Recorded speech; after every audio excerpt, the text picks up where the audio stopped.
Hi, guys. Are you wondering how to make your transcript official or professional or make grades and credits? Or maybe you're wondering how a transcript you make at home can earn scholarships. Well, this class is going to be perfect for you. If you give me just 1 hour, we're going to get it all figured out, you and me. And I know that this is a kind of stressful time for everybody. So I wanted to start off with a brief prayer for the world. If you could just give me one moment of a brief prayer. Lord, we come before you and we ask that you would guide all of our world leaders. We pray that you would help us to right now raise a generation of people with character who are wise in history so that we're not destined to repeat it. We pray that you would help us to focus on the job that you have given us today, knowing that you give us the strength and that is enough that you need for us for the job that you have given us today. In Jesus' name, amen. All right, you guys, we are going to talk about transcripts. We're going to get that all figured out. And this is a hard time to be a homeschooler. And I'm so glad that you're doing that job because we are all counting on you, ladies and gentlemen. Hey, here's your workbook today. Make sure you grab that workbook. We're talking about scholarship winning transcript tips. And I want everybody to download a free ebook to read later. You just type in tiny URL, fabulous fun. If you just write it into your workbook, tiny URL, fabulous fun, let's circle it. There you go, right there.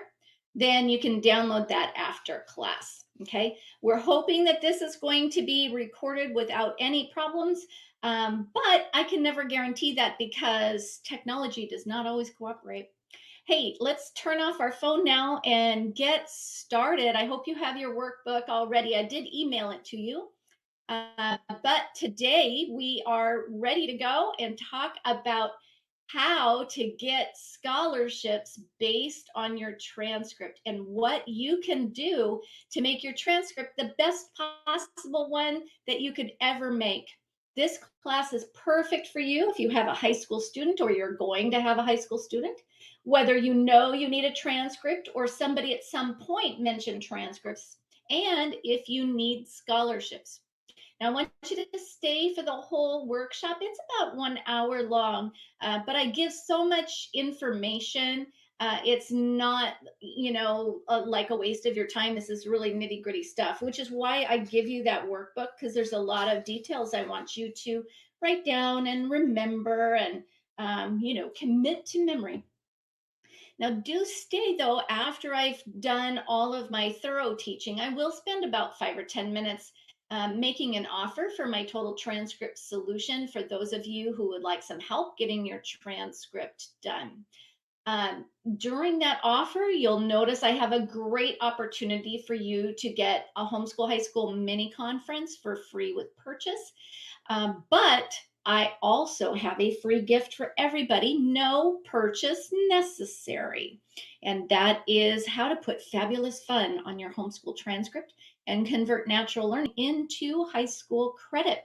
I was talking with a mom about that just today. Her daughter was into miming and did a lot of musical things. How do you put that on your transcript? And that's what this book is about. All right. Let me tell you what I'm going to tell you today. I am going to teach you how to make your transcript official, how to make perfect class titles, how to make accurate grades and credits, how to make it stand out from the crowd. I'm going to teach you marketing tricks that are going to improve scholarships and information to help you make your transcript look as professional as possible. And the URL for the freebie is tinyurl.com. Fabulous fun. Fabulous fun. Okay. All right. My name is Lee Benz, if we haven't met before, and I homeschooled two nerdy, lovable, goofy kids. And I gave my children mommy grades and a mommy transcript that I made on my home computer. It was professional and thorough. And here's what happened. My kids got full tuition scholarships to their first choice private university. It was free to go to the university. So, because of their scholarships, I had the freedom to choose any job that I wanted, and that was helping you to homeschool. Now, just to be clear, money does not, in fact, grow on trees, but I am not the only normal homeschool parent who has earned scholarships for her children. So, let me show you some other normal parents who made a normal homeschool transcript and earned huge scholarships, just like I'm sure that you are going to do as well. This is Tanya. She needed a professional transcript because she lives in a state where universities can be fussy. And so she needed to make sure that hers looked very official. And this is Amy, who really needed some reassurance and feedback. She was working really hard to create documents that were worthy of scholarships for her son, and she just needed some feedback. And then there's Nikki, who needed her stellar transcripts because she was making plans for her student who wanted to go to law school. And she needed some practical help to organize her homeschool and document her academics of her child. So let's jump in so that you can learn some scholarship winning transcript tips that you can put immediately to use. The first one is going to surprise you, right? I want to teach you how to make a transcript official. Now, this is a top secret, okay? So don't tell anybody, it's just you and me. You make it official by being a professional. How do you become a professional? Well, you take continuing education classes and you decide that it's your job to homeschool your children. So let me ask you, is it your job to homeschool your children? Yes or no? Okay. Now let me ask you, have you ever taken continuing education classes for homeschooling? Yes, like Christy just joined in. Yes, and in fact, I'm doing CE credits right now. That's exactly right. Continuing education credits right now. Okay, so Christy is a professional, right? She is a homeschool parent. She takes her job seriously. Now, listen carefully. Every single one of you is taking continuing education right now. So you are a professional. Okay. So we got that part. To make a professional transcript, you have to be a professional home educator. So how do you make it official? Okay. This is the top secret part. You write the word official on the top of the transcript. I know it surprises people all the time, but that is the secret to making an official transcript. Now, you might be wondering, does accreditation help? And the answer is no, not usually, extremely rarely. Sometimes when applying to universities overseas, but you could pay thousands and thousands of dollars to get an accredited transcript, but it's not required. Here's what you may not realize: many private schools and some public high schools are not accredited, not accredited public high school. So if a public high school might not be accredited, do you see how it doesn't necessarily help you to have accreditation either? All right, so the next thing we want to talk about now that we're professional and official is how to create perfect class titles. Now, this is a little bit challenging because, frankly, the class titles is more of an art than a science. So instead of thinking about what is a perfect class title, sometimes it's helpful to think about what is a bad class title. Those are class titles that make your child look flat, one dimensional, boring. So bad class titles are limited. They're too short to be descriptive. They're boring. Maybe you're trying to make your child look normal, but instead you end up making them look boring. For example, English 1, English 2, English 3, super boring. Maybe your class titles are so broad as to be meaningless. like humanities. So broad, it's almost meaningless. Maybe your class titles are too general, or category specific, social studies, language arts. Maybe your class titles are too repetitive or numbered with the same title over and over and over again. So that's an example of bad class titles. So let's talk about what are good class titles. All right, good class titles are descriptive so that the reader knows what was taught, and it's not just a subject area like language arts, but actually what within that section was covered. Remember, the bad class titles are not descriptive. They're numbered, they're repetitive. English 1, English 2, English 3, English 4. A good class title might be Grammar and Composition or American Literature and Composition. So you're not limited to just boring class titles.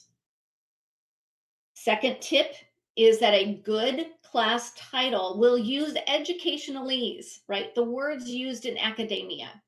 So you don't say reading and writing. Okay, that's not educationalese. You say literature and composition instead of reading and writing. So the class titles are educational words that describe the content of the class, but they are not the name of a specific curriculum. Okay. So the words in the curriculum might give you what it was that you were taught, but usually not the full name of the curriculum is the class title. So you, for example, you would say the class title is World History, but the class title is not Becca World History. You see? Okay. The next thing is these class titles need to be precise. Again, bad class titles, too general and broad, like social studies, right? In or history. Instead, you want a class title that is precise, like American history or ancient world history. At the same time, it should be precise, but it also has to be concise enough that it fits on the line that's provided on the transcript. You're trying to find that balance between descriptive enough, but not way too descriptive. It could not possibly fit on the page. All right. So a bad class title would be The History of the British Empire Across the Globe in the 17th Century. Okay, too long, too long. A good class title would be World History or British History, okay? European History, something like that. Concise enough. And then finally, you're looking for class titles that are serious, not casual. I just wanted to point out our website is down right now. Our tech team is working hard on trying to get that fixed, but you are going to get an error message for the things on our website right now, including the free book. And that's one of the reasons why I want you to write down the URL on your workbook so that when we're done, hopefully the website will be back up. And if not, you can check in tomorrow because you still have it written on your workbook. Okay. All right. So back to class titles. The next thing is to make your class titles serious. Okay.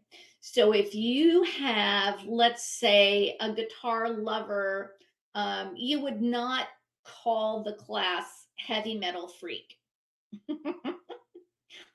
You would call the class Guitar Player with or electric guitar with performance. Okay. You would not say Heavy Metal Band, electric guitar with performance. Okay. That would be a good class title. All right, so we have made our transcript official. We have created great class titles. The next thing in line for making a transcript is to provide a grade. And grades are really important because you want to have a real GPA for your student. And the only way you can get a real GPA is to give real grades, which, how do you evaluate grades accurately? Well, I will say you do not need to become a test making machine, beating the love of learning out of your children. You don't need to have book reports on everything, worksheets for everything, quizzes, or rubrics. Let me teach you how to evaluate grades accurately. Okay. Oh, let me go back and help Emily, who needs answers to number one. Yes, number one is how to make it professional, be a professional educator, how to make it official, write official on the top. And does accreditation matter? The answer is no. I think that Rebecca is here. Rebecca, could you put in the answers that people chime in for as it goes along? Okay. All right, so let's talk about making grades. How do you do that? Whether you use a test or not, this is how you put a grade on a piece of paper. So if you're grading a project, a written assignment, whether let's say that it's the end of the year and you want to give a grade for PE and you never gave a test. This is how you do this, okay? This is what a grade of A or 4.0 means on an assignment or at the time the class is completed in things like art or music where you don't have tests. An A means mastery, but not perfection. You don't have to be perfect, okay? It means that the child has met your high expectations. How do you know you have high expectations? Is because you get called a mean mom a lot. It means that the child has high test scores. Maybe the child loves the subject or the parent is not annoyed. This is how you know that they deserve a grade of A. Again, either on that assignment or project or for the whole class when the whole class doesn't have tests. Okay, this is how you evaluate grades holistically. A grade of B means it was pretty good, but it was not great. Okay, it was not great. You're absolutely positively sure it was not worth an A. And the parent is somewhat annoyed, not incredibly annoyed, just somewhat annoyed. So let me give you an example. Maybe you haven't taken one of my classes before, and you haven't heard me explain the time my son got a B on a biology lab report. He decided that the nearest writing utensil was a yellow pencil. So he did his biology lab report in yellow pencil on white paper. And that was definitely annoying, definitely not worth an A. The content was excellent, but the implementation of the lab report was horrible, which evened out to be pretty good. So all he got for that assignment was a B. So you might give a B if they have like a sassy attitude on an English paper, they wrote something intentionally to get you upset about something. And so that's how you make sure to avoid that. All right, a grade of C or 2.0 means it was not good at all. Bad, bad, bad. It means that mom was annoyed or dad annoyed, disappointed, but you kept going to the next level. Okay. A common example, easy for everybody to understand, is when algebra was a terrible, horrible, no good, very bad math, a terrible experience. But you've purchased a new curriculum and you're moving on to geometry next year. Okay, so that's how you know that it was a grade of C. Now, for thoughtful evaluating grades holistically, I do not recommend a grade of D or below. There's very few exceptions. When you're homeschooling independently, You can almost always ensure that your child is successful by motivating them, by helping them to understand the importance, by choosing curriculum, by slowing it down, by speeding it up. I mean, there's a lot of things that we can do, making it more relevant.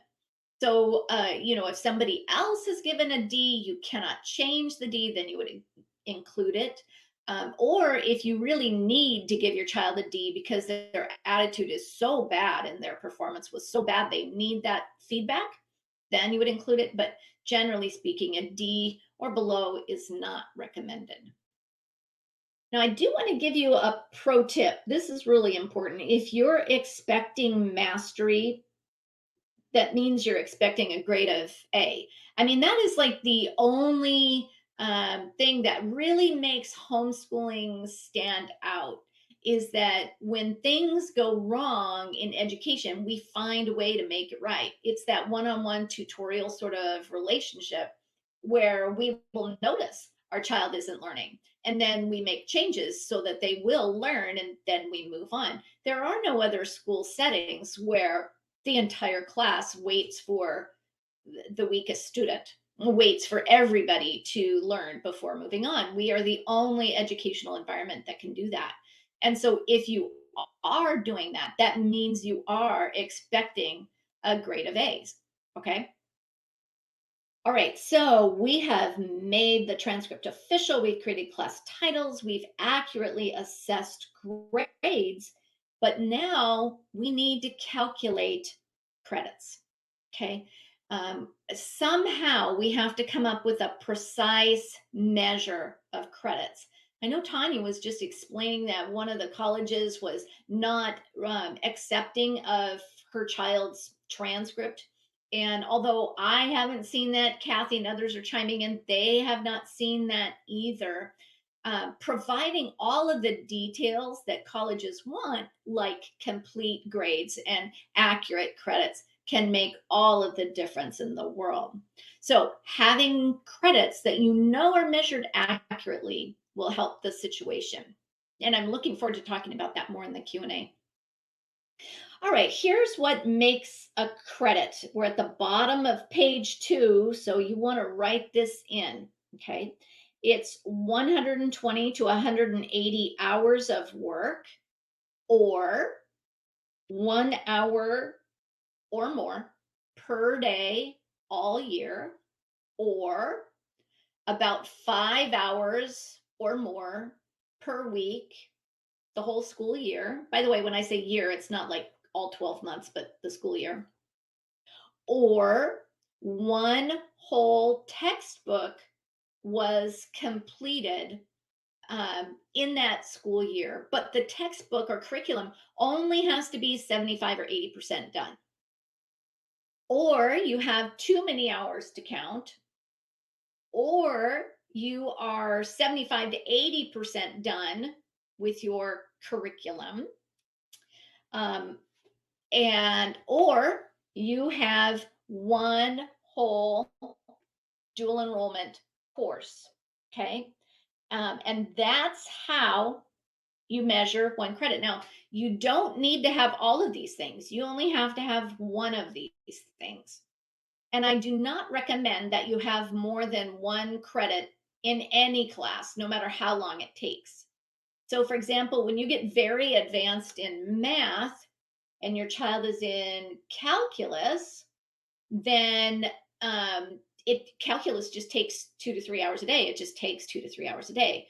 Well, the same thing is true if your child gets advanced in anything. If your child gets really, really good at violin, they're going to be playing their violin 2 to 3 hours a day. And it's still one credit of violin, just like it's one credit of math for calculus. Okay, no matter how long it takes. I should say at one point, one of the reasons why I say all year, all year, all year is because there are some states where a whole credit is 2.0. Indiana, for example. So I try to be general in my guidance. All right, let's talk about how to calculate a semester class. A semester means Your child worked for about 60, 75, maybe 90 hours. And that means that they've earned a half a credit. It means that they worked a half an hour a day for most of the school year, or they worked about 2 to 3 hours per week most of the school year, or they have done 5 hours a week for half of the school year, right? They just work more intensely, but half as long. Or a curriculum says it's a semester and you finished it, but you only finished it about 75 or 80% done or more. Or the child has taken a college class, but it's like a super teeny tiny college class. They met, I don't know, for an hour a week for, I don't know, pottery, something like that. Okay. So, for example, Melanie's question, her child took a dual enrollment world history class. It was taken during fall semester. That still gets one whole credit. A full year of high school was achieved in that 6 semester class. My children did dual enrollment for 1 year. They were on a trimester system, I believe. And so each class was only 7 weeks long, but every time they completed that 7 week course, it was still equivalent to one whole year of high school. Yes. Um, right. So Marcella's question, some colleges will say a 3 credit college class equals half a credit. Yeah, I kind of say 3 can go either way. Okay. So I'll say one whole class by dual enrollment, a teeny tiny class by dual enrollment is a half a credit. But those 3 credit classes, they go either way. And, frankly, you get to make that decision about how you're going to translate it in your school district, because you're not just the teacher, you're also the principal, you're also the ruler over your entire school district called homeschool. Okay. All right. So that's how you calculate credits. So let's talk about what else needs to go on the transcript to make it look official so it will be accepted by colleges without even batting an eye. And the thing that I encourage people to do is to provide an accurate um, academic summary somewhere on the transcript. To me, it makes sense when the academic summary goes at the bottom of the transcript, below all the details, here's all the details. And now at the bottom, here's the summary. So this gives a quick assessment of the student's qualifications for job or college, quick thumbs up, thumbs down, qualified, not qualified, merit scholarships, no merit scholarships. Okay. So, what is included in an academic summary depends on you and your school policy. Like we were just talking about, whether dual enrollment from a 3 credit class, is that going to be a half high school credit or a whole homeschool credit? Well, it's because you get to decide on your policy. You are the professional educator. We've talked about that. You're taking continuing education. You signed up for this job. All high schools do it differently. And that gives you the freedom to determine your school policy for yourself. You're in charge, you're the principal, you're the school board, you decide. So when you're thinking about an academic summary, this can look differently for you, and you get to make the decisions about whether something is an elective or a PE or a fine art, or you get to make all those decisions in the summary. All right, so what do I recommend goes in the summary? First of all, I strongly encourage you to put a GPA that includes all finished classes. Now, the grade point average is really important because there's many scholarships that are awarded based on GPA. And so you don't want to be disappointed in not getting the scholarships just because You don't have a GPA. Your GPA is real, just like you're the real teacher in charge of making decisions. Mary says, "This is so great. I am so loving this." Okay, good. So let me explain grade point average in words. Okay. First, you find the grade point for each class and then you average it. Okay. So the grade point for each class is the grade times the credit. That's easy. Grade times credit, which is helpful if you're using number grades like 4.0, because 4 times 1 is 1. All of us can do that. Okay. So you're finding the grade point for the class, 4 times 1. And then you find the average of all of the classes. So you add up all of the grade points in all of the classes, and then you divide by the number of credits, not the number of classes. You divide by the number of credits, and that's how you calculate GPA. I know it can be scary, and on the total transcript solution, I have like a half an hour class on how to calculate GPA because it was something that freaked me out, you know. Now, sometimes people will ask me, well, should I give more weight to grades from dual enrollment classes or AP classes or whatever? I recommend that you do not weight grades. But you are a professional. You get to decide if in your research you find out that your college that you're applying to wants weighted grades, you give it to them, right? You can. You are a professional. But generally speaking, I don't recommend weighting grades because it is confusing to parents who are doing it, kids who are reading it, and colleges who know that every single high school across the country weights with a different formula. So what colleges have to do when they see weighted grades is unweight the grades and then reweight them according to how they want them weighted. So it makes it more complicated. In any case, if you don't understand anything I said, good for you. Don't weight grades. That's all I'm saying. Okay, number 2, in the summary, I encourage you to have the total number of credits already earned and finished with grades already provided. Okay. The total credits earned is not the classes that you're in the middle of, just the ones that are finished. Okay. And only the classes that are finished are the ones that are included in the GPA. The next thing is a graduation date when high school has ended. Now, it's funny because graduation date is the one thing that is required by law. You definitely want to include this. So here's the problem. Some colleges think that that law means you need a completion date for each class, right? Not a completion date for high school, but a completion date for each class. For me, I don't want to be an impediment to colleges taking us seriously. So I do encourage you to include a completion date for each class. And frankly, month and year is fine, or semester and year is fine. Like June 2021 is fine, fine, fine, fine. Okay. But you really need to have a graduation date in order for this to be a professional, official transcript. Okay.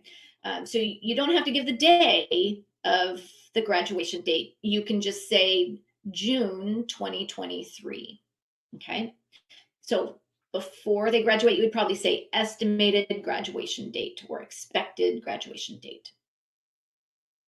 All right. Number 4, I encourage you to provide a grading scale. It's really more I'm not going to say emotional or manipulative. It just helps you to make a more official looking, professional looking transcript, as if you had thought through this grading scale. I've taught you how to grade, right? A means mastery, not perfection, right? But having a grading scale can say, at what point do you consider it to be an A? Now, the grading scale that I recommend is that 90 to 100 is an A, 80 to 89 is a B, 70 to 79 is a C, for example. Okay. Having that grading scale explains the professionalness of your grades. And you don't have to actually refer to your grading scale. You don't even have to worry about which grading scale to choose. But having a grading scale there says that you're aware that grading scales exist and you would use it if you needed to, but perhaps you were teaching to mastery instead. And that is why many of the grades were an A. All right, number 5 is that test scores are helpful. Now, that means only SAT or ACT test scores. It's not the CAT test or the Iowa test or the PSAT, even. This is just the college admission test: SAT, ACT, CLT. Now, you put the test scores on there when they make your life better. Okay. If your child gets above a 20 on the ACT, put it down. If your child gets above an SAT, you put it down. But if they go below average scores, you don't highlight bad news on the transcript. You're trying to only highlight good news on the transcript. As far as other test scores go, that's what Noah was asking, is that the CLT, the CLEP test or DSST test, that depends on if you have room, you would include that. If your scores on those tests were good, you can include that. Okay. And Christy, the third test was SAT, ACT, and CLT. CLT. Okay. All right. So we have talked through what to do on the academic summary, but there's one very important thing that I think dramatically improves scholarships. And so I don't want you to miss this one. It's super important. Okay.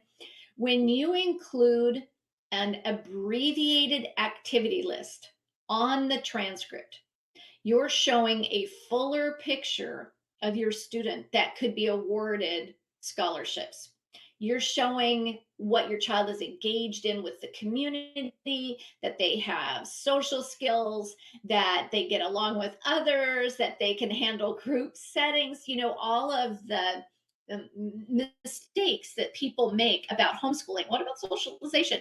The abbreviated activity list proves to them that that is not something that they need to even worry about. So when you give your homeschool transcript to a college, you're trying to convey on a one piece of paper this three-dimensional teenager, and you don't want to imply academics only. You want to show the real person, their real education, their real abilities, who they are as a person, and all of that can happen when you add this abbreviated activity list. So let me explain what that's all about. The abbreviated activity list on your transcript will show the uniqueness of your child in a quick overview format. You use the activity list to your advantage. So you're making sure that the most meaningful things go first, maybe the most prestigious things, and then you go for the things of the longest duration. Your child did this for all 4 years. And then after that, you do the lesser important things, the ones that took less than 4 years. You do want to include activities that demonstrate socialization or group settings. Okay. So you do want to include things like memberships and organizations. Here's one that a lot of people forget. You can include dual enrollment or homeschool co-op membership or church youth group in your abbreviated activity list. And all of those prove that your child does well in a group setting and should be able to thrive in college. Okay. So that's what an abbreviated activity list is. But what does it look like? What are you talking about, Lee? Right? So, an example on the bottom of your transcript, you might say something like this: soccer team, 9, 10, 11. Swim team, 9, 10, 11 got the coaches award in grade 10. Competitive chess, 9, 10, 11 got first in state in 11th grade. Student teacher, 9, 10, 11. Youth mission team, grade 10. Youth group, 9, 10, 11. So you see that on the abbreviated activity list, it kind of scrolls on like sentence after sentence. It's not a list that takes up a lot of room. It's the sentences wrap. It's easier to read when you come to a complete stop after each activity. That's why there's a period after soccer and before swimming begins. Okay. And all of this shows more about who your child is. Now, I want to get to some marketing tips that are going to help you to maximize your scholarships. And the first one of these is outside documentation. Now, I know people get too intense about this all the time.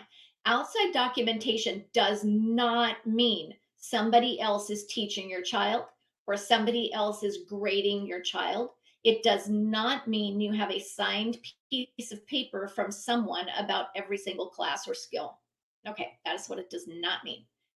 But outside documentation does mean that along with your transcript, you have something that also demonstrates your child was educated.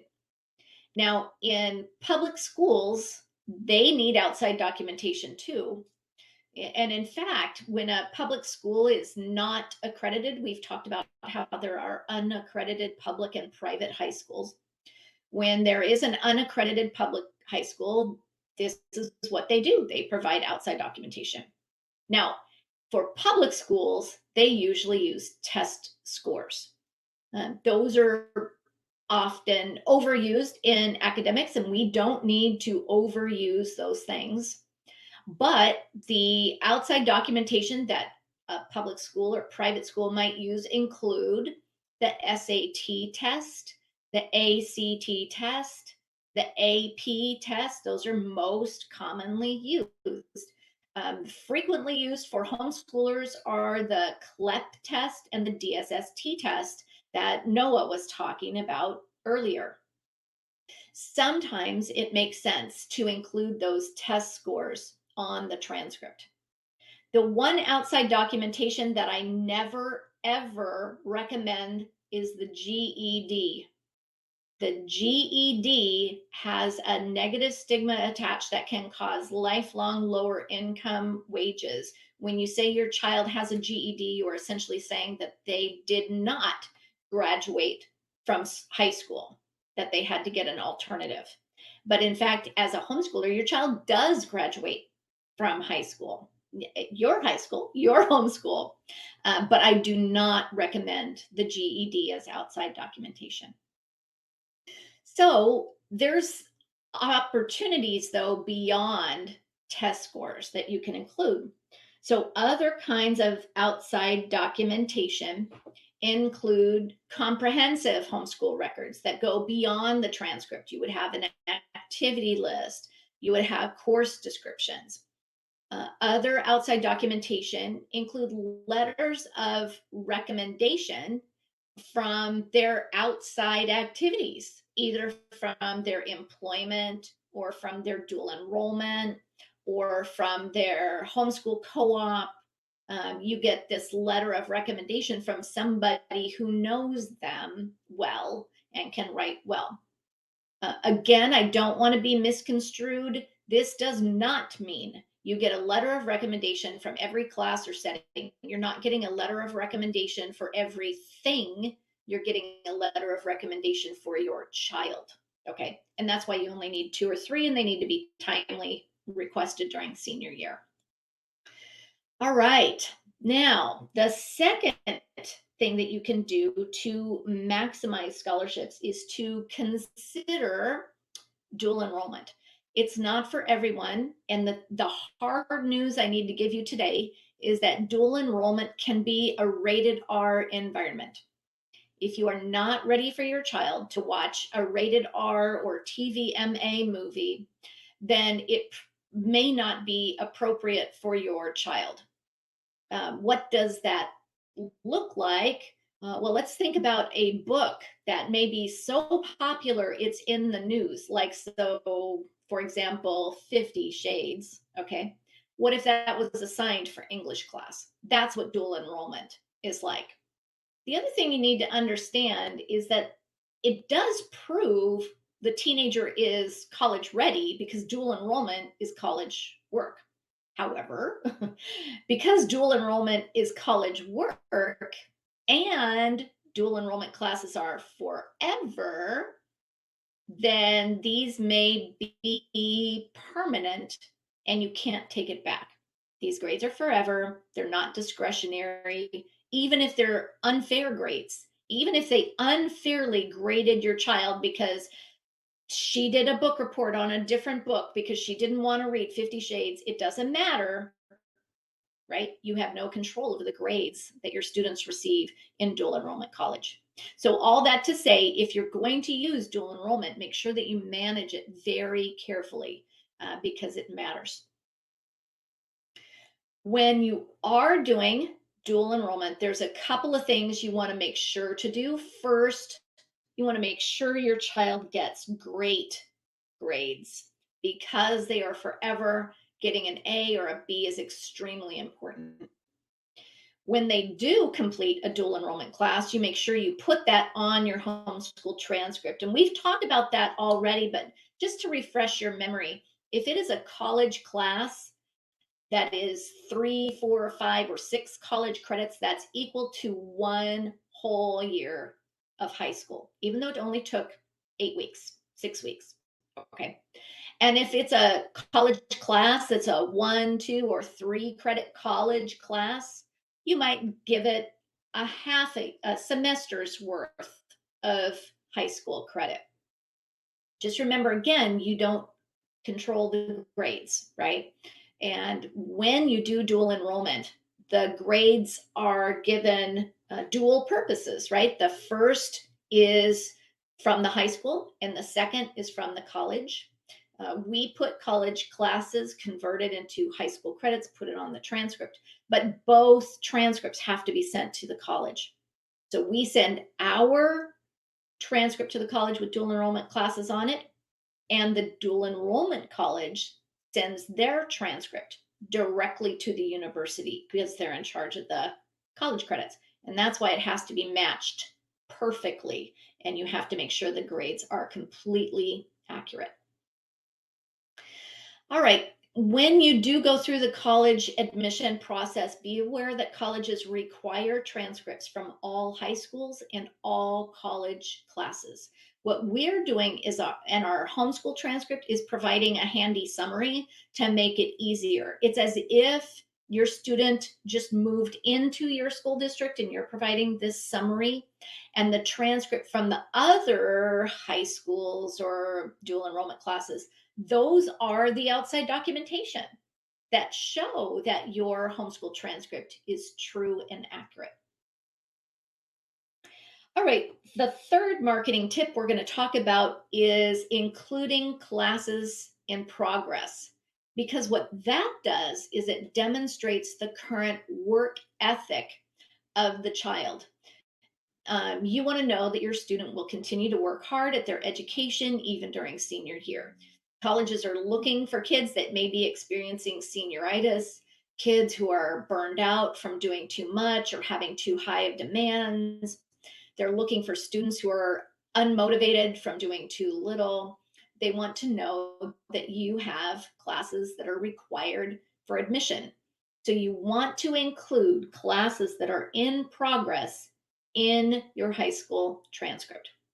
So the way that you do that is you include the class title as you planned. You would include the credit value. You would put in the completion date that you expect. The only thing that's different about classes in progress is that instead of a grade, you can't give a grade, the class isn't done yet. Instead of the grade, you insert the letters IP. Let me explain what IP means. IP indicates class in progress. So at the bottom of your transcript, you would give some sort of notes or key section that says, well, here's what that means. So you could say IP indicates a class in progress, or you could say R indicates they're currently registered for that class. It hasn't even started yet. Or you could say INT, this class is intended for spring semester, something like that. Anything that is not completed is flexible. You can change it on the transcript later on as long as it hasn't been completed.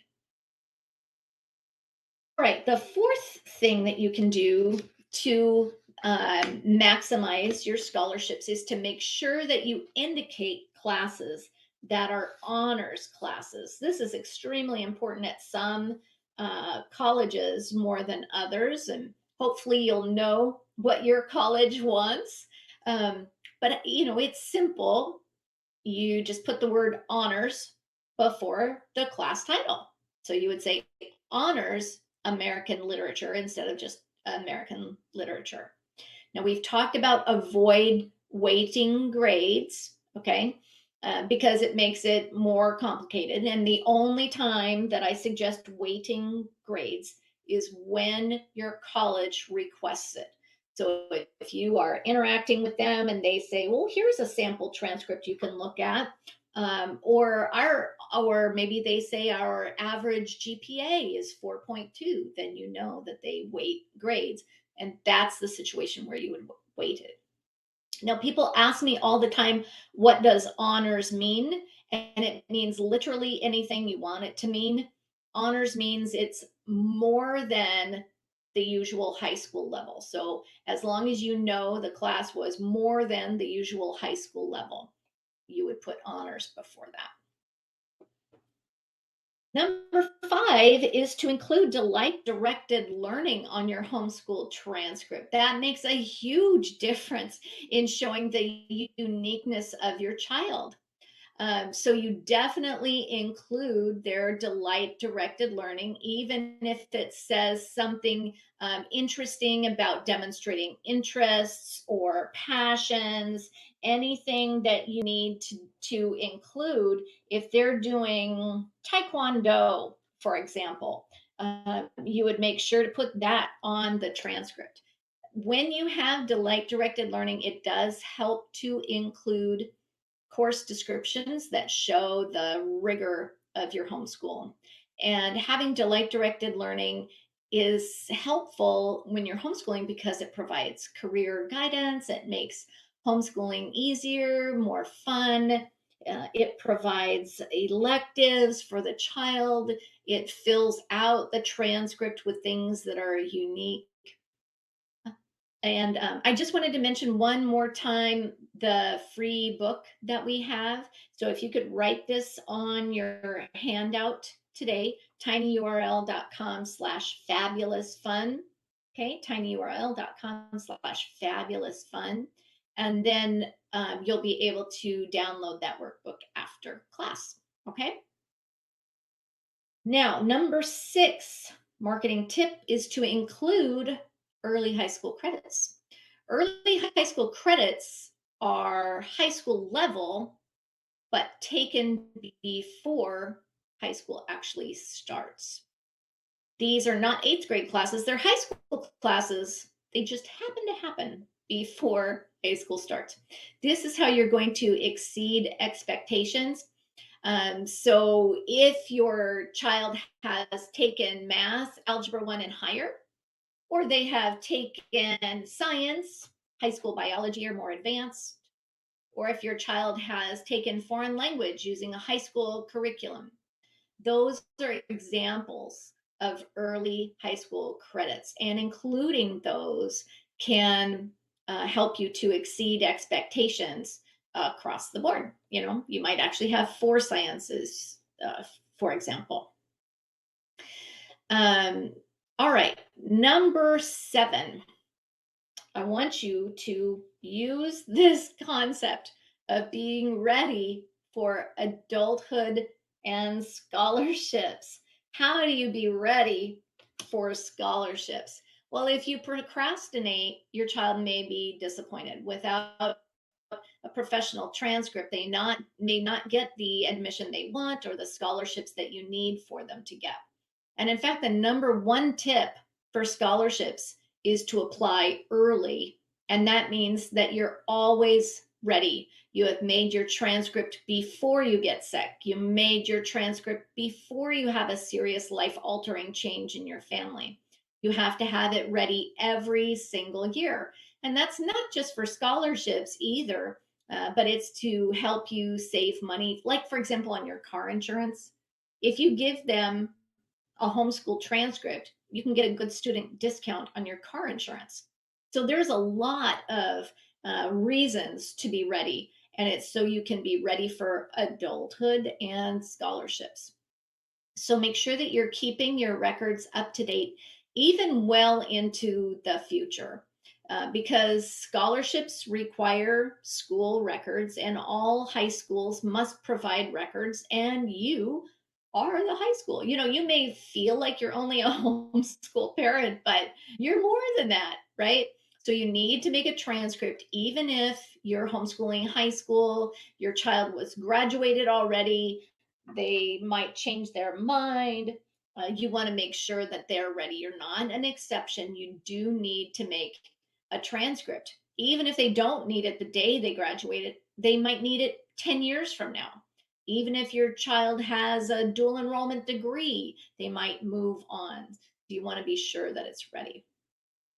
Here's something that you may not realize is that adults change jobs often, and your child will become an adult. They might decide later in life to go back to college. I can't tell you how many homeschool parents I know homeschooled their own children and then went back to get a degree in teaching or nursing or English or something, and just wanted to go back to college.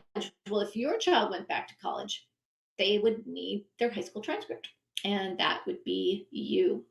So, homeschool parents are the school and need to be prepared with the transcript and course descriptions, especially for merit based scholarships, and having a diploma after they graduate. You see, you're, I've never seen somebody be asked for their diploma, but many, many times in our life, we have been asked, do you have a high school diploma? And so that's why I want you to give them one so that they will immediately know why, yes, I do have a high school diploma. So you need to make a homeschool transcript because it will perfectly reflect your student, will demonstrate their unique gifts, will emphasize their successes, not failures, include their delight directed learning, and all at the same time provide numbers that colleges need, like that GPA. Now, I will give you one final tip about getting big scholarships, and that is to model your transcript based on the your first choice university. So, as you're looking through that university, go to their catalog, and if they call it U.S. history instead of American history, use their class title. If they say they want weighted grades, ignore what Lee said about not weighting grades. You do it the way your first choice university wants. If they want it signed, do it. If they want it arranged by subject, do that. If they want a separate call out for weighted grades and unweighted grades, you do that. Now, what you do not do is make separate versions for your transcript for each college. Don't do that. You have one version of your homeschool transcript, but you modify that one version to your first choice college, and you will get better scholarships that way. Now, you remember we were talking about Tanya, who needed a professional transcript. Was she lived in a state where universities are very fussy? I think it was, yeah, Connecticut. That whole area is pretty fussy. And she reported that 3 colleges offered her child the presidential scholarship, even in the fussiest of all New York areas. And Amy found the peace and reassurance that she needed, and her child earned scholarships with exceptional merit scholarships at her child's top school. And Nikki, who needed this long term organizational plan because she was planning ahead and she was reaching out for support before panic set in, which, frankly, when people reach out to me in middle school, I can almost guarantee they will be successful because they'll continue to learn through all 4 years of their student's high school, and her oldest son received a full ride and is now in law school, and her younger child got great scholarships from several colleges. So there's lots of opportunities for you to make your transcript, but you can also get more tips on making a professional transcript quickly. Success is possible even for normal families, whatever your dreams for the future. You can learn to make a professional transcript, and I'll be happy to help you. I've helped thousands of people just like you, but I do know that planning ahead is vital. You need to plan ahead for college admission, for scholarships, and quite frankly, middle school, seventh, eighth grade is the best time because then you'll gain the confidence to make the whole process enjoyable instead of burn you out and the student out as possible. And the total transcript solution can help you. It is the fastest, simplest way to create a professional transcript that will amaze and impress colleges. You can get the total transcript solution and create a homeschool transcript that colleges will love and believe.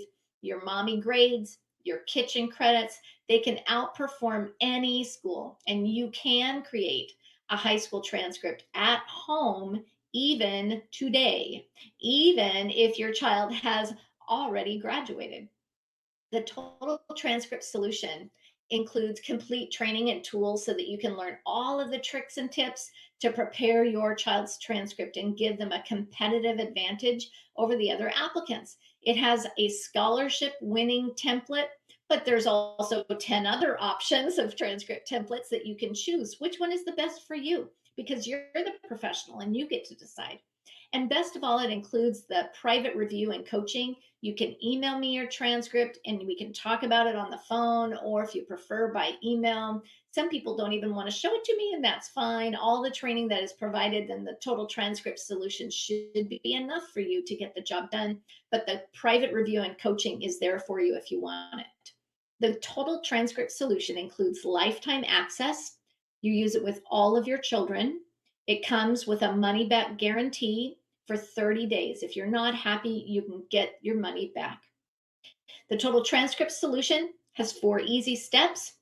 There's video training to boost your confidence, a book where you can read and underline all of the details, the transcript template collection so you can choose the one that you want to use that best reflects your school, and the private coaching session. Again, that's a 20-minute private one-on-one coaching call or one consultation email with me, and I'll be happy to give you feedback.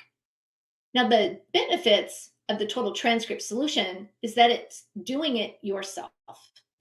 You can use what is inside of your brain, the teenagers that are lying on the couch right now, and make a transcript. It will perfectly present your homeschool to colleges. It will accurately describe your child in a way that gets scholarships. It can save you money and hassle over the other options of creating a transcript, and at the same time impress colleges so that you can earn scholarships so that you can have your child graduate college debt free. With your purchase of the total transcript solution, we provide everyday value bonuses, including a high school testing pack that explains the acronyms that we've been talking about today: SAT, ACT, CLT, CLEP, DSST. All of those tests are explained there. The resource pack with a planning guide and grading criteria, a savings pack that helps you with ideas to save money homeschooling, hopefully to defray the cost of the total transcript solution. And step 4 is the continuing education pack. And that is free trial membership to the Silver Training Club. Your membership is free for 30 days, and then you'll receive a bill for $27 a month. But you can cancel at any time. It's a simple one-click cancel, but you can also send us an email if one click is too techy for you. Send me an email, and we'll be happy to provide that for you. Now, we also have 4 surprise bonuses for you, including the emergency transcript help, the keys to high school success, which is geared towards parents that have a 7th, 8th, or 9th grader, And then bonuses 3 and 4 are best if you have a 10th or an 11th grader. You really want to implement the ideas in those classes before senior year. And then, as I mentioned at the beginning, we're also going to throw in the high school mini conference, and that's just for people who are attending this class live. With your fast action bonus, you get classes that were filmed at homeschool conventions across the country, including high school record keeping, making the grades, Christian homeschool success, and options after high school. It's like having a conference in your home, in your PJs, right? You can take them at your convenience. So if you added up all of this together, the total value of everything that is included today includes $459 of resources, but your actual investment is only $47 today, and you don't have to piece things together. Instead, you get to do it the easy way. Again, that's lifetime access. You can use it with all of your children. It has a money back guarantee. This is a digital product, which means there's no restocking fee. You don't have to mail it back to me. Instead, you can just get a full refund within 30 days of your purchase. No hurt feelings or anything. It's not a problem. We do have a two-step order form. So when you go to step 2, where you fill in the billing and the credit card information, I want you to look at the bottom there, because you can actually add more record keeping help. You can add the comprehensive records solution to your order for only $67. The regular price is $147, and this is the only place you will ever see that price on the comprehensive record solution. The transcript is one thing. The total transcript solution helps you with your transcript. It helps you a lot with your transcript. It does everything about transcripts. But there's more pieces of paper than that. There's a reading list, an activity list, a school profile, a letter of recommendation. There's a lot of pieces of paper. So if you order the comprehensive record solution added to your purchase today, then you'll get help with every piece of paper that you ever could be asked for. Now, once you've made your purchase, you'll be given one additional offer, and that is more help for college-bound students. If you're not planning on your child going to college, then this probably isn't going to help you. If your child is college bound, this will definitely help you. It will give you instruction on planning senior year, how to prepare complete homeschool records, how to complete applications, how to track the application process so that you make sure that you get the best value and can graduate debt free. These additional resources are yours for only $67 when you add it to your order, and that's $20 off the regular price. Like everything else that's included, there's a 30-day money back guarantee, and you get lifetime access. Now, this is one last summary of the offer today. I know everybody's getting excited and a lot of questions are coming in right now.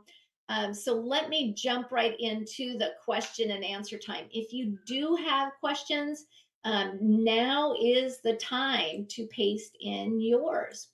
And let me get started here with Christy. Hi, Christy.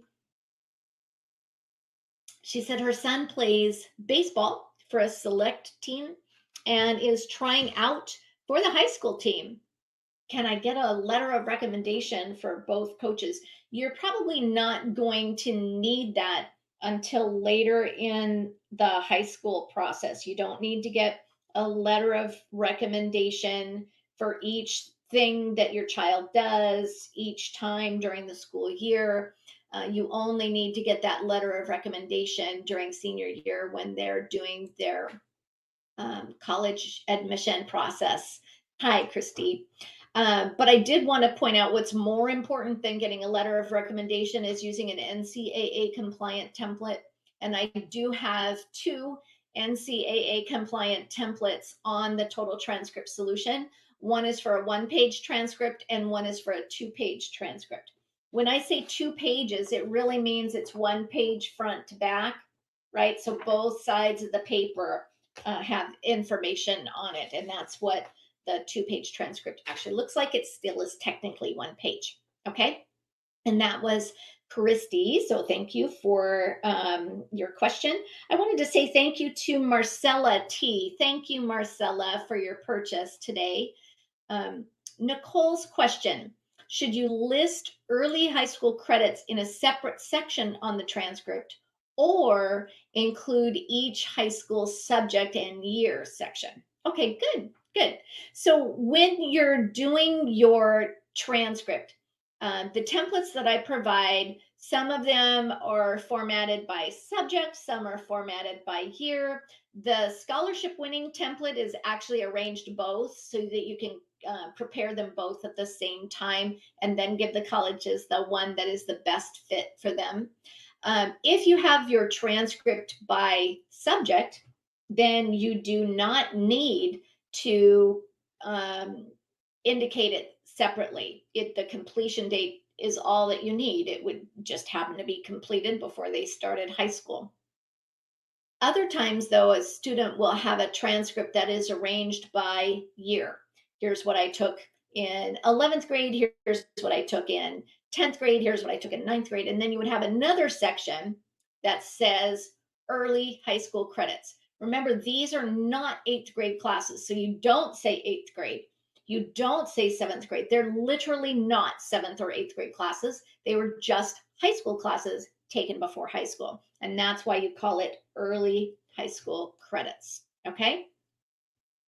Let's see. Tanya said, my daughter's official transcript was rejected when applying for scholarships.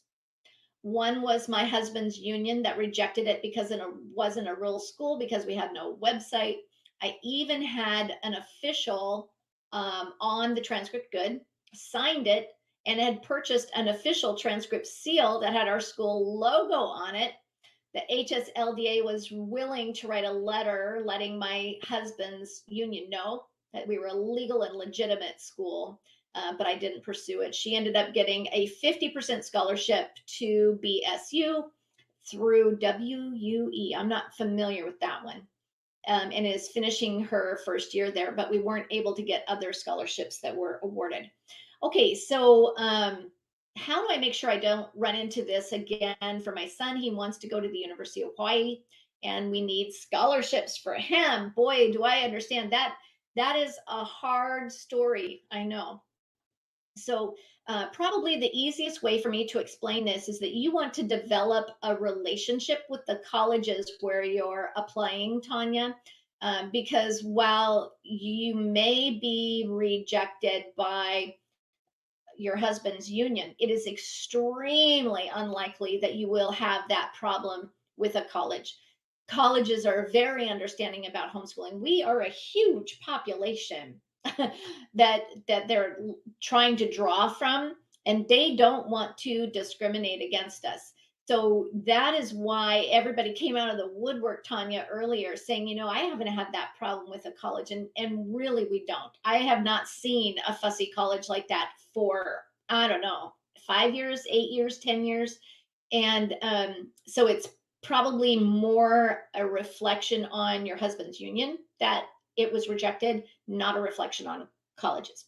The way to avoid that from happening, though, is to have a relationship with your college and say, we homeschool. What would you like from it? From a homeschooler to make sure that we are not discriminated against. If we were working together, Tanya, and we knew that you were going to be dealing with a finicky situation, then I would probably have you cite your state homeschool law at the bottom of your transcript.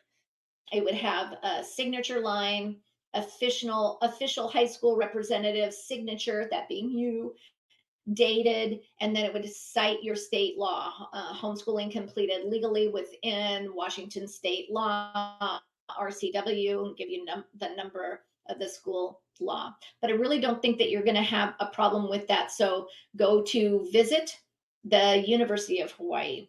Tell them that you are homeschooling. Have a wonderful visit with them. Show them your transcript. Give them your course description for one or two classes and say, I have a course description for every class. Is that something that will help you in your decision making process? And that's how you're going to get good scholarships. I do have lots more research on getting big scholarships. It was part of the product today. There it is, getting the big scholarships. When you take that class, it will talk you through how do you get big scholarships. Okay. But I know that that can be a really stressful situation. Let me say thank you to Teresa W. Thank you, Teresa, for your purchase today. I hope you get fantastic scholarships. Emily's question: what if my child is taking world geography over a 3 school year period? Is that enough to constitute what credit? What does it matter what year the credit is attributed to?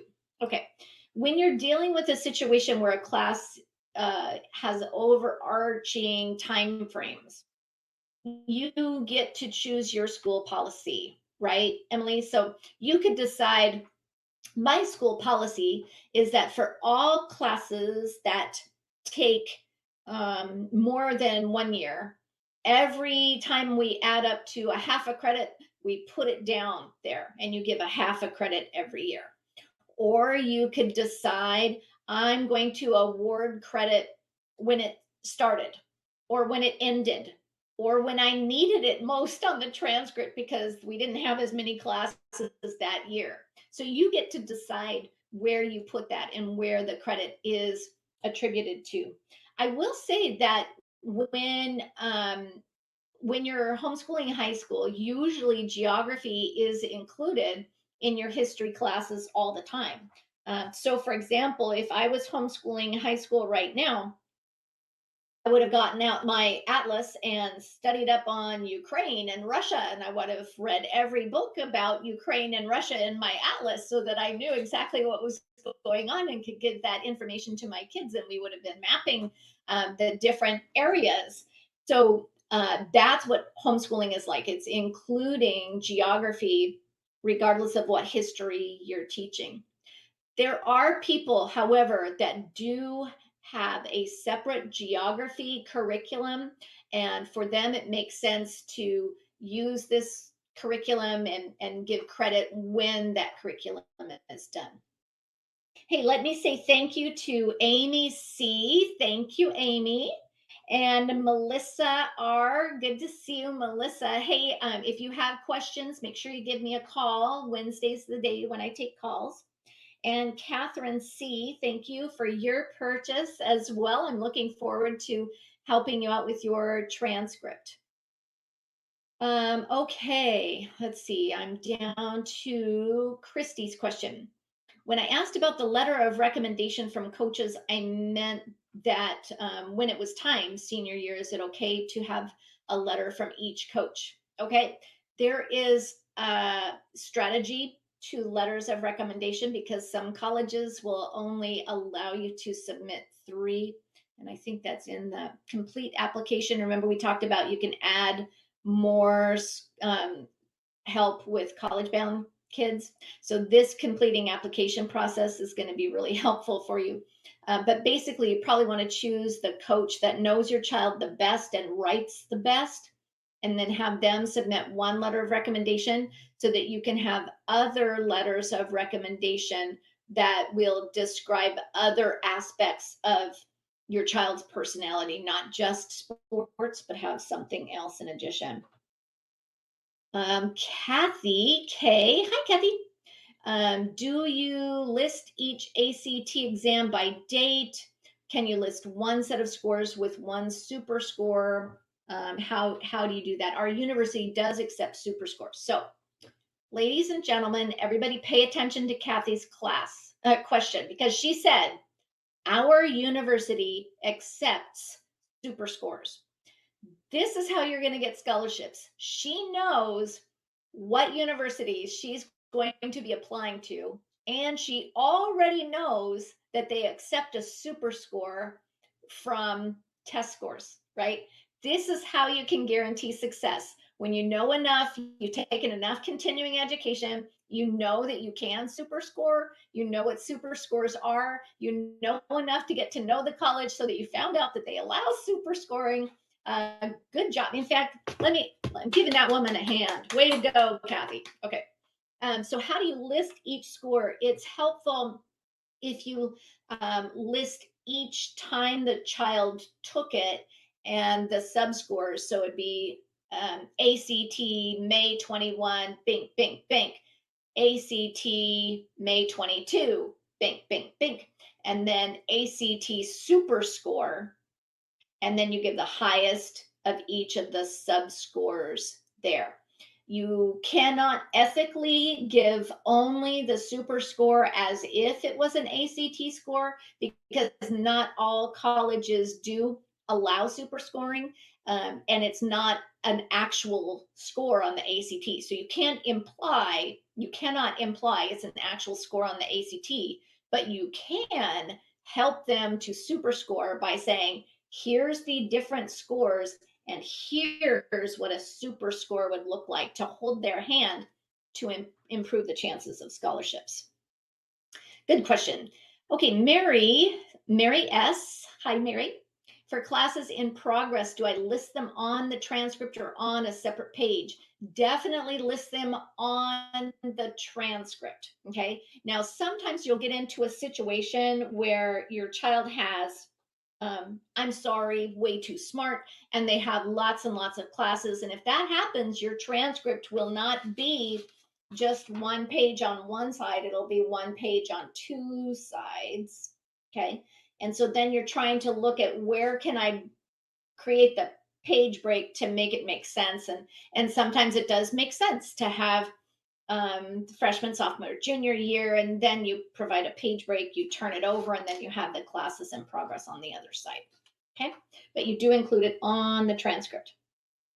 Listen, for those of you who are hesitating to make your purchase today, if you could just chime in and ask me any questions that will help you to make a decision today, because I don't want you to be very sad because you missed out on the big bonuses. So if you ask me why you're hesitating now, then I can answer that question for you. Okay, so I'm looking for who is worried and needs more help about making an order decision today. By the way, Steffi just chimed in. Thank you, Steffi. She said, I already own the total transcript solution and the comprehensive record solution, and both have been invaluable. My oldest is in her third year of college, and like Matt said, the colleges loved complete comprehensive homeschool records and the transcript combo. She got scholarships from every college she applied to. Lee has included a variety of examples and course descriptions, which were so helpful. So yay, that's great, Steffi. Thank you for sharing. Okay, Noah's question before, I don't see anybody that's saying they're hesitating. So if you think you're hesitating on making a purchase, just let me know and I'll answer that next. Noah's question said, if the child went to a charter school for 9th and 10th and homeschooled the rest of the high school, does the transcript from the school need to be included separately from the homeschool transcript, or can the grades be transferred? Okay, and I guess the answer is both. Okay, the child transferred from one school district that provided 9th and 10th into another school district, the homeschool district, right? Your homeschool district. And so all of the classes from 9th and 10th get put onto the homeschool transcript, so that you'll have a summary of all 4 years of high school. Everything that happened in 9th and 10th is on there. Everything that happened in 11th and 12th is on there. And that the whole educational experience of high school is included on that one piece of paper made by you that is submitted to colleges. But I said both because even though your child went to charter school for 9th and 10th, you have to submit every transcript from every high school. So you'll have to contact the charter school, and then they send their transcript to the university as well. What that does, Noah, is it gives that outside documentation. We've talked about that before. Your transcript is the primary document, the transcript from the other school goes behind it like it's outside documentation proving that what you said was true actually happened. Okay. And so that's why you do both. You include ninth and 10th grade on your homeschool transcript, but then you also make sure that you send the transcript from other schools to the university where you applied.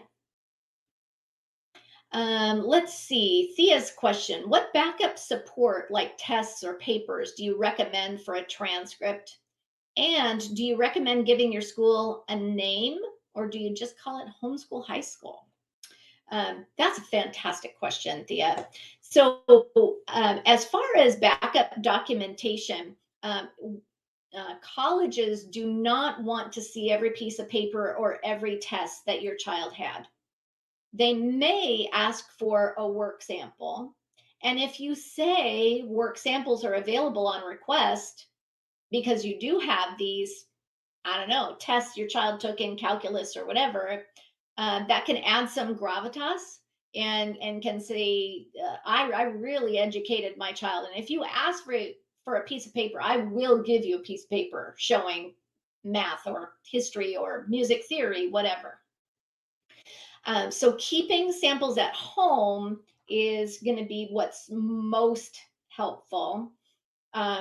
However, you want to explain in words and numbers each class, not give the college 20 lab reports and 20 calculus tests, but to give them one piece of paper, course description, that describes we did 20 lab reports and here's what they contained and here's the grade for each. Remember how I taught you how to grade based on mastery?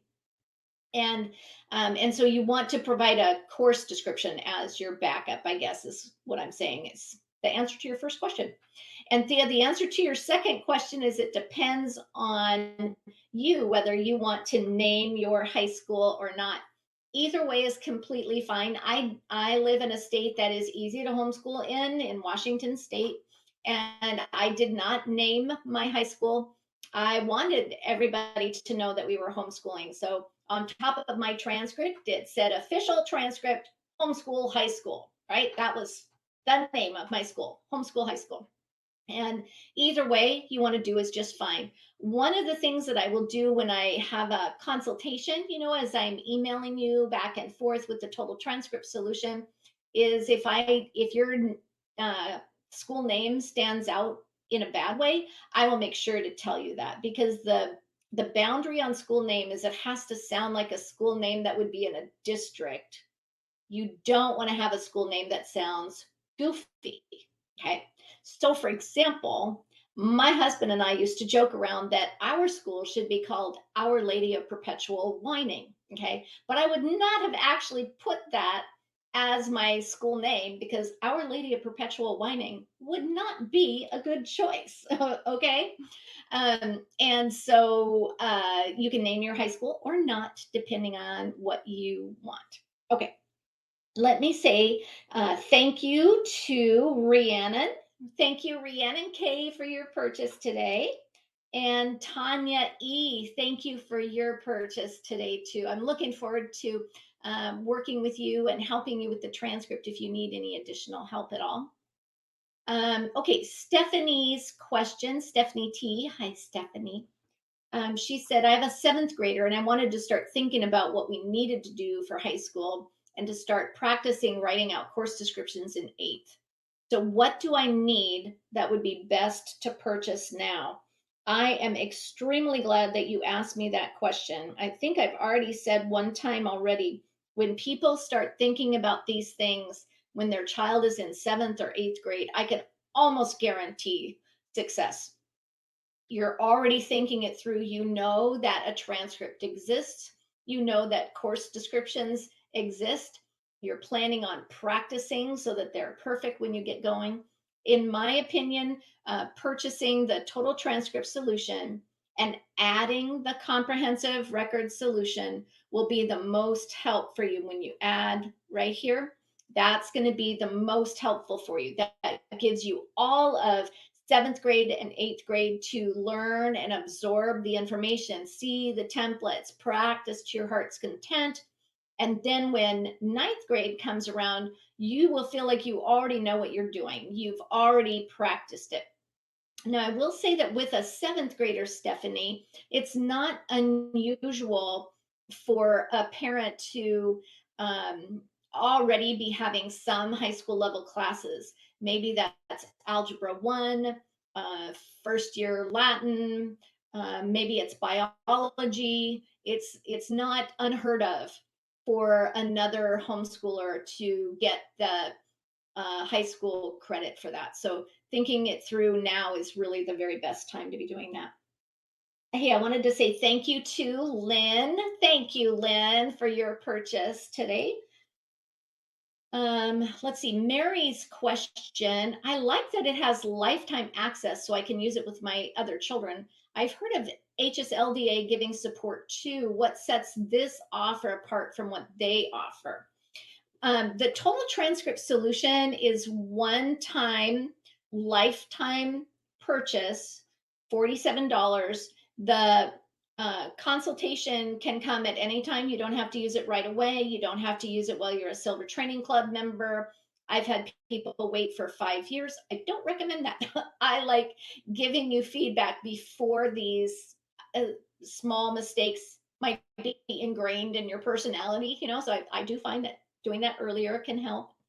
The total transcript solution focuses a lot on teaching you how to do what you need to do. I'm your coach, right? I'm the one that helps you get the job done. And so most people will learn from the recorded workshops and the handouts and the workbooks that are provided in the total transcript solution. So you don't have to wait online for the phone or worry about getting through to me, or did your HSLDA membership lapse? That is not a consideration. This is a one-time purchase with lifetime access. Let's see.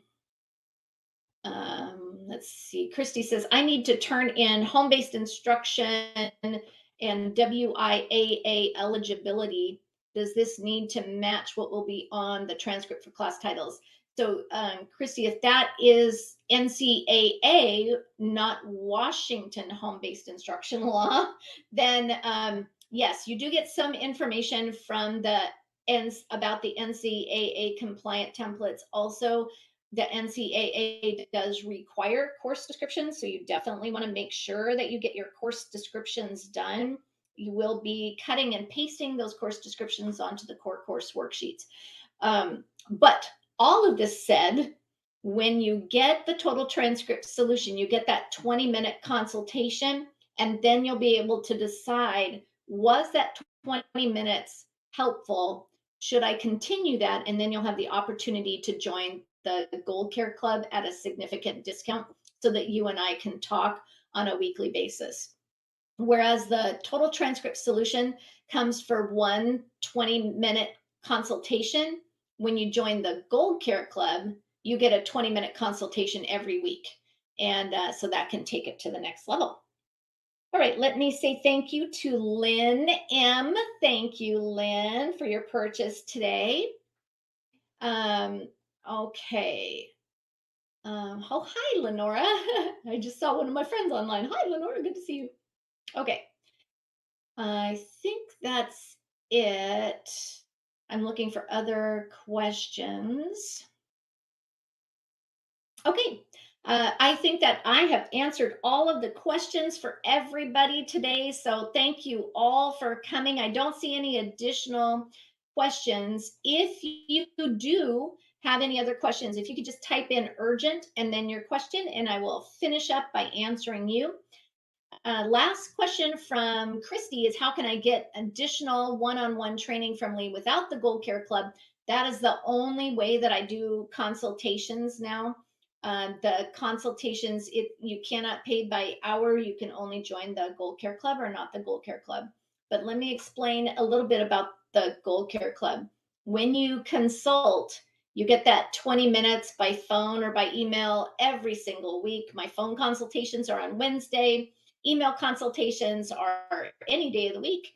And when you join, you will also have the opportunity to join my Insiders Club on Facebook. So you can ask the question with knowledgeable people on Facebook if I'm not available, say a Sunday night.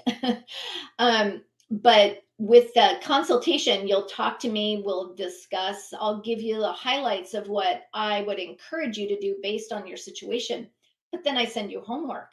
And this homework might be a 1 hour class or two different 1 hour classes that I'm hoping you will take during the week so that you will continue learning. It's not just a 20-minute consultation, it's 20 minutes with homework so that you're learning more about whatever issues it is that you're facing. Okay, Lenora is here to ask her urgent question. Hi, Lenora. My son had an internship for several of his high school years. Do I count that as one class or one for each year? Good question. My son had an internship as well. So what I did was I called it occupational education. That was the name of the class, occupational education, because he was learning how to hold a job. That's what every internship you could possibly have is learning how to hold a job, which is occupational education. It's just like auto mechanics or anything like that, right? Any technical skill. So I called it occupational education. I would give one whole high school credit as long as your child has put in the 120 to 180 hours per year. I have seen this in public high schools. They will have a course description, let's say auto mechanics, and it will say, here's all of the things that you might do during auto mechanics. And then it will say, this class may be repeated for up to 1 credit per year. And that's what I'm suggesting you do. You say occupational education, your course description describes all of the things you're learning in occupational education: how to hold a job, how to manage a paycheck, how to do personal banking, how to write a check, how to get whatever. Okay. All of those skills that your child is learning. And then if it's 90 hours per year, you give a half a credit per year. Most internships are at least 1 day a week, though, for multiple hours per week. So the nice thing about an internship is that the job usually keeps track of how many hours your child has been on the job.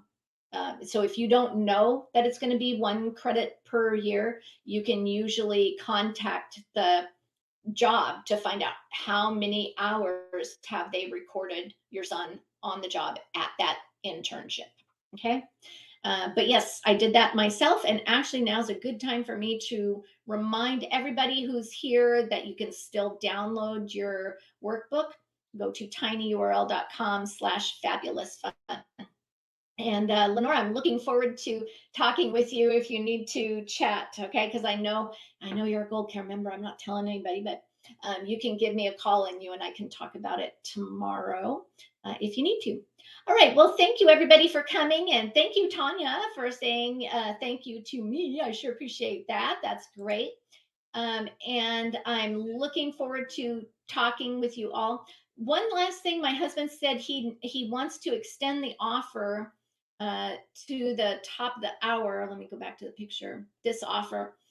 The reason is our website was down at the beginning, and he's just worried everybody's going to get all the information that they needed. So we're going to extend the sale through the top of the hour for the next 20 minutes. You can make your decision about purchasing the total transcript solution, and we will throw in all of the bonuses.